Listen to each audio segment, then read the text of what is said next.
Hi, everybody. Thank you for joining me. Today, we are talking about another extraordinary Diana Ross album, and this is a double gift because it's a double album and it is live Diana Ross, an evening with Diana Ross.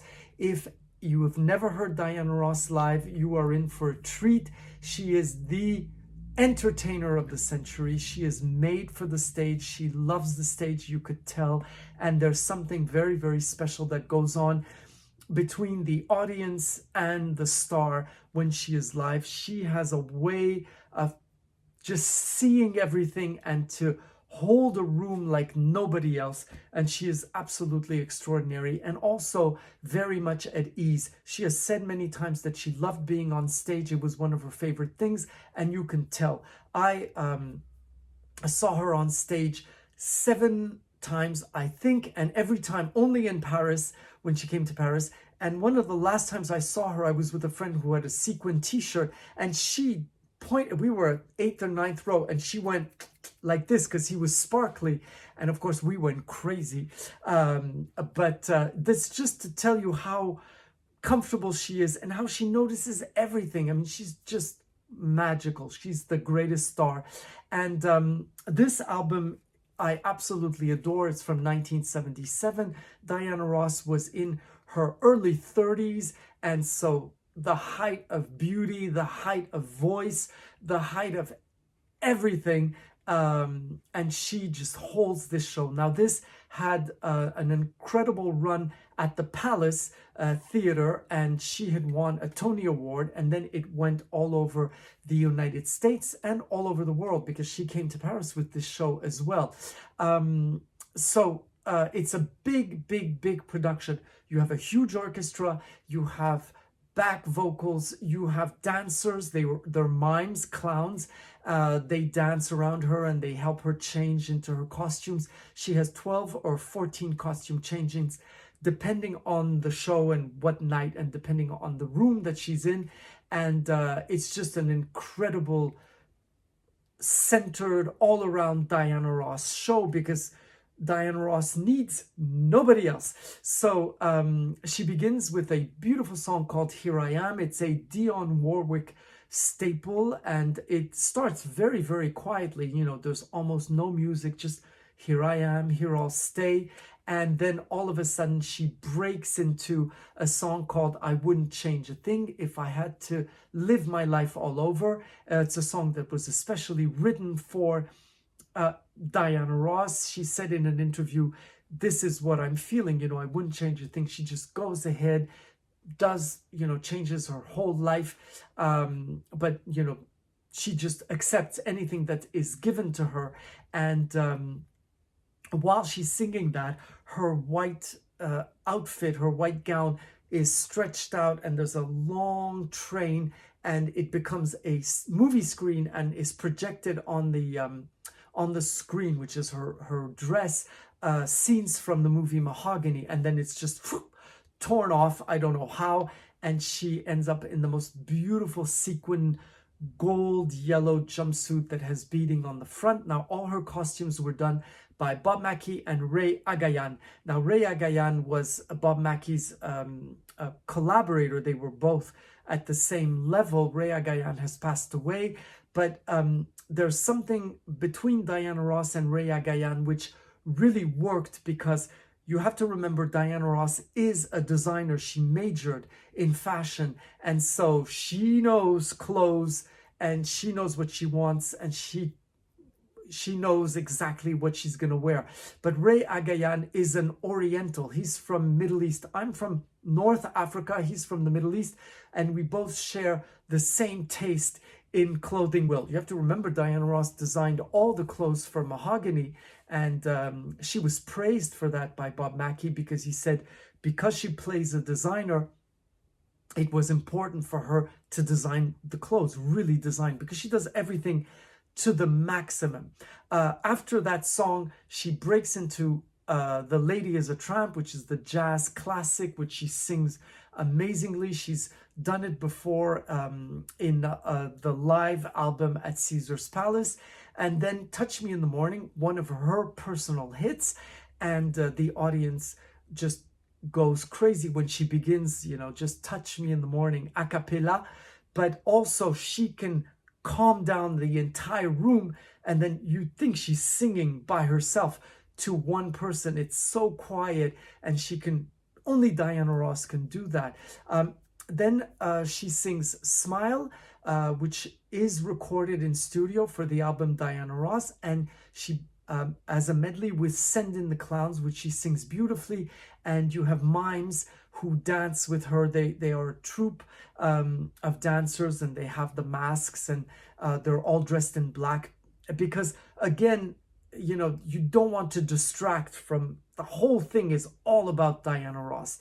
And then after that, Love Hangover, which picks up the album incredibly, and she kind of goes away and comes back and then sings and brings people onto the audience to sing with her, and you can tell everyone's having an amazing time.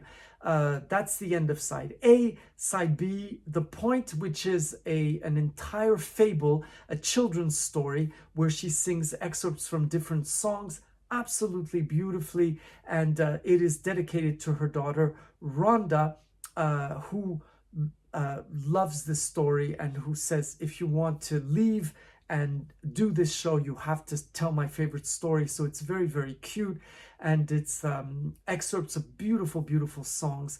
And then The Working Girls, one of my favorite passages in this album, where she is going to sing all of the great ladies of the stage, and she pays tribute to these women: Billie Holiday, Josephine Baker, Ethel Waters, Bessie Smith.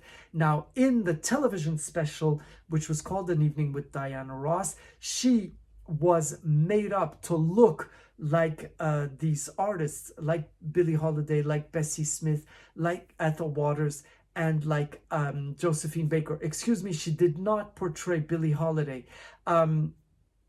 And if any of you know, Bessie Smith and Ethel Waters were large ladies, and Diana Ross is tiny, so she had a ton of makeup. I mean, this isn't just makeup, this is prosthetics. It's, she's all done up, and she looks unbelievable. There are some pictures of her, and I will post them. And then to do Josephine Baker, it was a little bit easier because Diana Ross and Josephine both have the same big eyes. Now, as some of you may know, I'm French, and Josephine Baker is our national symbol. To the French people, Josephine Baker is French. Nobody thinks that she's American. She spoke French amazingly. She lived in France for a great, great part of her life, and she was adored and revered. She is buried in the Panthéon, which is a building where all the kings and huge important people who made France are buried. And she's one of the only women buried there, if not the only woman. I'll check. But the fact that she was brought to the Panthéon to be buried there is a huge honor, and it symbolizes how important she is to us. We have two symbols for France: the Eiffel Tower, which is major symbol of Paris, but of course that symbolizes France, and Josephine Baker in her banana belt. And Diana Ross begins by singing some of Billie Holiday's hits, the songs that she sang in the movie Lady Sings the Blues, with the gardenias in her hair.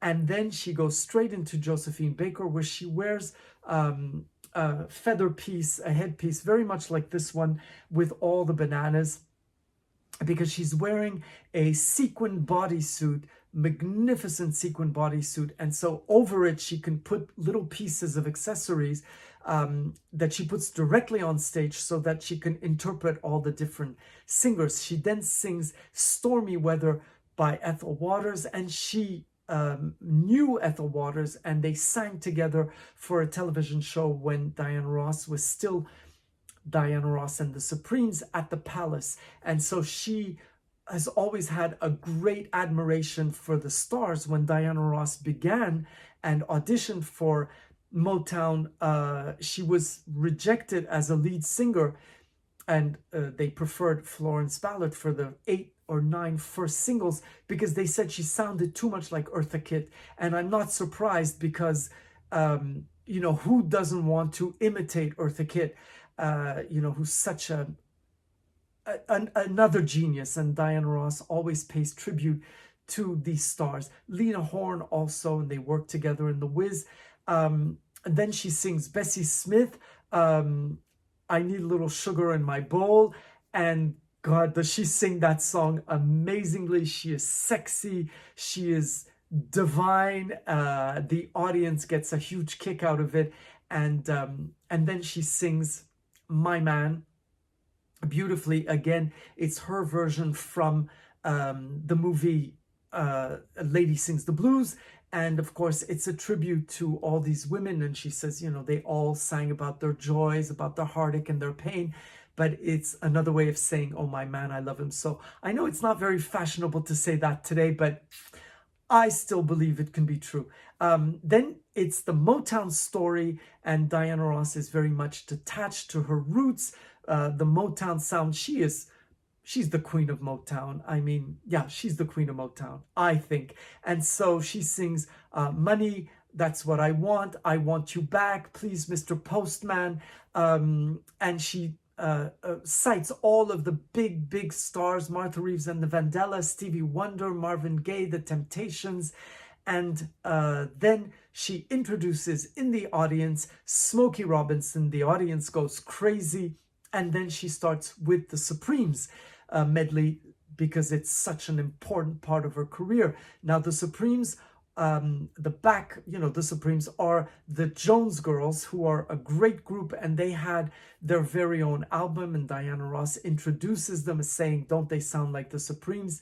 And she sings, you know, the biggest hits of the Supremes: Reflections, Stop in the Name of Love, You Can't Hurry Love, I Hear a Symphony, which she ends with, and she sings them amazingly. But this time it's Diana Ross singing. You know, she doesn't go back to being Diana Ross and the Supremes. She sings them in a very modern way. Her voice is less, you know, it got a little bit lower by that time, and it's just very modern, but it's just so beautiful.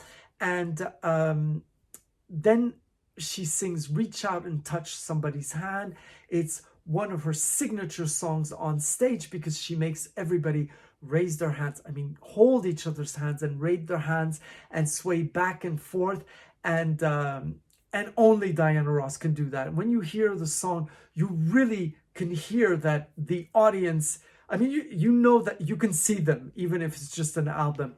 And then there's the most touching moment in the album. And actually, this is a second video, because I did it and I forgot to say this, so I wanted to do the video again, where she is reminiscent about the 15 years at that time. She had the 15 good years and that she had spent with the Supremes, Mary Wilson, Florence Ballard, and Cindy Birdsong.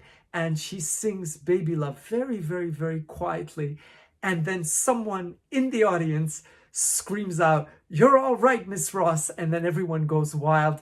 And it's so touching, because you can understand, you know, what she's feeling, how she's remembering. I mean, you have to remember, she was a child when she began with the Supremes, and then she's on stage and she's been through so much. So it's really touching. So then she goes on to do a chorus line, which is the hottest Broadway show of the moment, and she sings a few tunes from a chorus line to describe her career and the way things were going on. So What I Did for Love, Improvisations, which is really a lot of fun, and the incredible song Dance 10 Looks 3, where she's talking about T and A. I don't think I'm allowed to say it on YouTube, but you can hear it for yourself, and it's really incredibly funny. And again,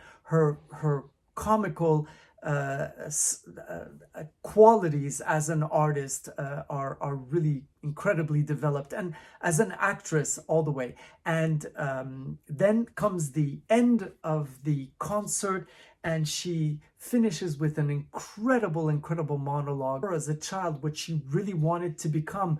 And she gives the names of all of the stars that were there before her and that are her inspiration. And she pays an amazing tribute to all these stars. And she finishes with Do You Know Where You're Going To, the theme from Mahogany, which I think was her biggest hit up to date.